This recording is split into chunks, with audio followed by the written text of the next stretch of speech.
महाराष्ट्र में जिस तरह से महायुति की जीत हुई उसके बाद सबसे बड़ा प्रश्न, सबसे बड़ी चर्चा यही थी कि आखिर मुख्यमंत्री कौन होगा।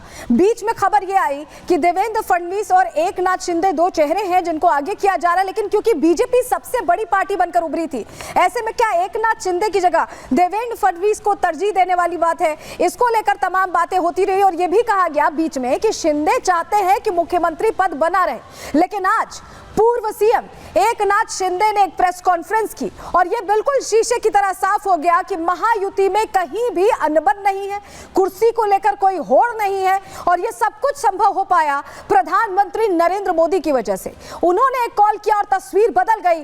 पूरी जानकारी इस पर आपको देने वाले हैं और साथ ही यह भी समझना जरूरी है कि अगर एकनाथ शिंदे मुख्यमंत्री नहीं तो वो क्या बनेंगे, ये भी बताएंगे। लेकिन दो तस्वीर आपको पहले दिखा रहे हैं। प्रधानमंत्री ने जब कॉल किया उसके बाद आज जब प्रेस कॉन्फ्रेंस हुई एकनाथ शिंदे की तो सारी चीजें क्लियर कर दी। एकनाथ शिंदे ने खुद को कॉमन मैन भी बताया और यह भी कहा कि बीजेपी तय कर सकती है कि उसे मुख्यमंत्री किसे बनाना है। इस बीच फडणवीस दिल्ली पहुंचे थे। दिल्ली में तमाम जो शीर्ष नेतृत्व के चेहरे हैं उनके साथ मुलाकात हुई थी और अब से कुछ देर में बताया जा रहा है कि एक प्रेस कॉन्फ्रेंस होने वाली है बीजेपी की, जिसमें शायद यह ऐलान भी हो जाए कि अब देवेंद्र फडणवीस ही मुख्यमंत्री बनने वाले हैं। लेकिन अभी उसके लिए थोड़ा इंतजार करना होगा। लेकिन ये दिन भर की हलचल, ये जो दो तस्वीरें हैं जिसने सारा नैरेटिव चेंज कर दिया महाराष्ट्र में, क्योंकि ये कहा जा रहा था, ये बातें हो रही थी कि एक रिफ्ट है शिंदे और फडणवीस के बीच कि आखिर कौन चेहरा होगा। चेहरा भी साफ हो गया है, लेकिन हुआ कैसे? हम जब कह रहे हैं कि प्रधानमंत्री ने कॉल किया तो ये बातचीत, क्या बातचीत हुई? एकनाथ शिंदे ने खुद अभी थोड़ी देर पहले जो प्रेस कॉन्फ्रेंस हुई है उसमें बताया पीएम मोदी ने शिंदे से जो बातचीत हुई उसका जिक्र यहां शिंदे करते नजर आए। उन्होंने कहा कि मेरी वजह से परेशानी नहीं होगी। शिंदे ने ये बात की जब प्रधानमंत्री ने उनसे सीधा संवाद किया तो उन्होंने कहा कि मैं नाराज होने वाला नहीं हूं, समाधान ढूंढने वाला हूं और बीजेपी अपना मुख्यमंत्री बनाए। एकनाथ शिंदे ने खुद प्रधानमंत्री से यह कहा और उन्होंने यह भी कहा एकनाथ शिंदे ने कि उन्हें बीजेपी का मुख्यमंत्री मंजूर है। यानी जो बातचीत हुई उसके बाद कहीं ना कहीं कन्विंस होते यहां पर दिखाई दिए एकनाथ शिंदे और उसी का असर था कि आज प्रेस कॉन्फ्रेंस हो गई। क्योंकि नतीजे तो देखिए 4 दिन पहले आ गए थे, लेकिन यह तय नहीं हो पा रहा था कि कौन मुख्यमंत्री बनेगा, क्योंकि एकनाथ शिंदे उस पद पर काबिज थे। तो ऐसे में बातचीत के जरिए सब कुछ सुलझा लिया गया और सारा इनिशिएटिव प्रधानमंत्री नरेंद्र मोदी की तरफ से लिया गया है। लेकिन चलिए जरा आपको यह भी बताते हैं कि अगर अब एकनाथ शिंदे मुख्यमंत्री नहीं रहेंगे तो उन्हें क्या इंपॉर्टेंट भूमिका दी जाने वाली है, क्या कुर्सी संभालने वाले हैं, क्या उनके लिए प्लानिंग कर रखी है, क्योंकि उन्हें तो इंपॉर्टेंट रोल देना पड़ेगा। उनके साथ ये साझा सरकार अभी 2.5 साल से चल रही थी। क्या फॉर्मूलाज हैं आपको बता रहे हैं। जो पहला फॉर्मूला रखा गया है, एकनाथ शिंदे गुट को बड़े विभाग मिल सकते हैं। जैसे आपको याद होगा कि देवेंद्र फडणवीस जब डेप्यूटी बने थे तो होम मिनिस्ट्री उनके पास थी, कई मिनिस्ट्रीज थी। ऐसे ही कुछ नेता जो एकनाथ शिंदे गुट के हैं उन्हें बड़ी मिनिस्ट्रीज दी जा सकती हैं। दूसरा फॉर्मूला आपको बताएं, शिंदे गुट से जो नया विधायक होगा उसे डेप्यूटी सीएम भी बनाया जा सकता है, यानी डेप्यूटी का वो पद दिया जा सकता है। तीसरा फॉर्मूला क्या है? तीसरा फॉर्मूला यह है कि एजेंडा तय करने के लिए तीनों दल की कमेटी बन सकती है और इस कमेटी का अध्यक्ष एकनाथ शिंदे को बनाया जा सकता है। संयुक्त कमेटी बनेगी एनसीपी, शिवसेना और बीजेपी की और उसमें अध्यक्ष का पद एकनाथ शिंदे को दिया जा सकता है। चौथा फॉर्मूला क्या है? मोदी के कहने पर यहां पर एकनाथ शिंदे महाराष्ट्र की राजनीति से केंद्र की राजनीति में आ सकते हैं। केंद्र में उन्हें अहम भूमिका दी जा सकती है। यह भी अंदर खाने से सूत्रों के हवाले से जानकारी मिल रही है। तो ये 4 फॉर्मूलेज हैं जो फॉलो किए जा सकते हैं। लेकिन जब एकनाथ शिंदे आए तो कैसे उन्होंने मुखर होकर एक एक बात रखी। उन्होंने बताया कि उन्हें मुख्यमंत्री बीजेपी का मंजूर है। कैसे प्रधानमंत्री की जब कॉल आई, उनका जो संवाद हुआ, हर डिटेल उन्होंने यहां पर इस प्रेस कॉन्फ्रेंस में दी और उन तमाम सवालों का जवाब दे दिया जो लगातार महाराष्ट्र को लेकर लोगों के मन में थे, नेताओं के मन में भी थे। सुनिए जरा उनकी प्रेस कॉन्फ्रेंस की बड़ी बातें क्या उन्होंने कहा।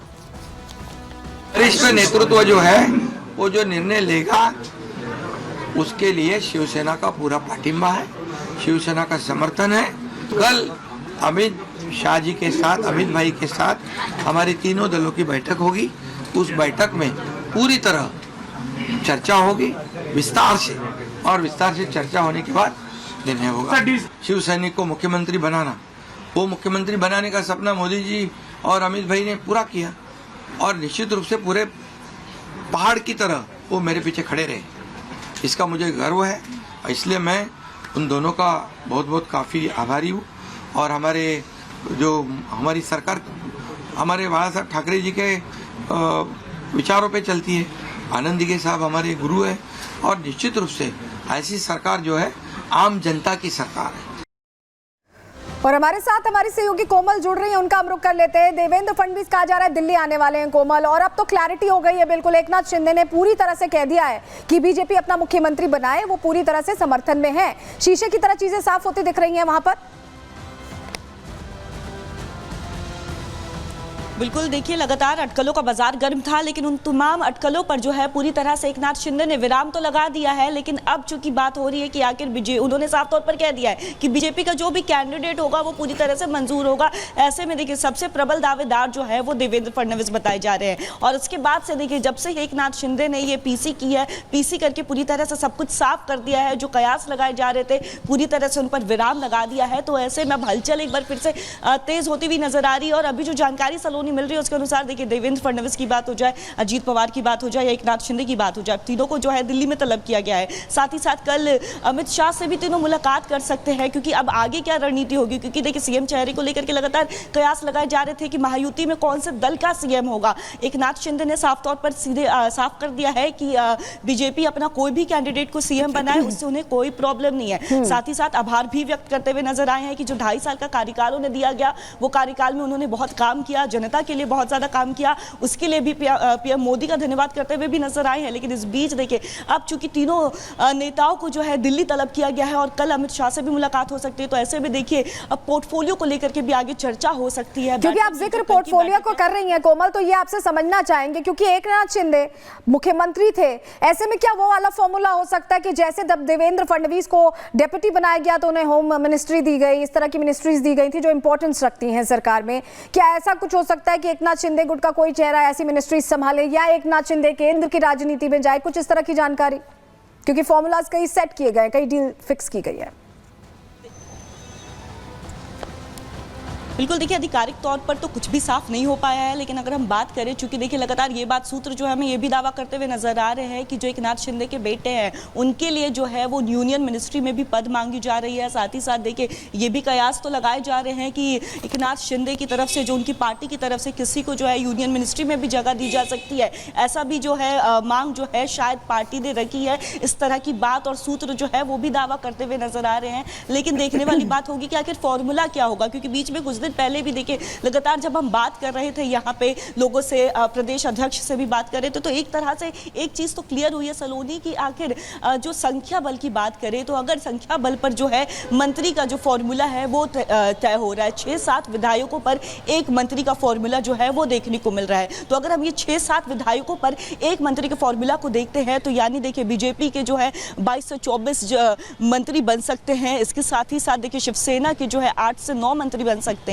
तो ये बात भी निकलकर सामने आ रही है कि अगर ये फॉर्मूला लगता है तो इस तरह की सिचुएशन जो है, इस तरह की तस्वीर जो है वो हमें महाराष्ट्र में देखने को मिलेगी। लेकिन अब देखिए सवाल यही हो रहा है कि देखिए जो कयास लगाए जा रहे थे देवेंद्र फडणवीस के नाम पर या एकनाथ शिंदे के नाम पर, क्योंकि अजीत पवार की बात करें तो उन्होंने तो शुरुआत में ही ये पिक्चर क्लियर कर दी थी, तस्वीर पूरी तरह से क्लियर कर दी थी कि उनका जो है पूरा सपोर्ट वो देवेंद्र फडणवीस के साथ है। लेकिन वहीं दूसरी तरफ एकनाथ, ठीक है कोमल, हम आपके पास वापस लौट रहे हैं।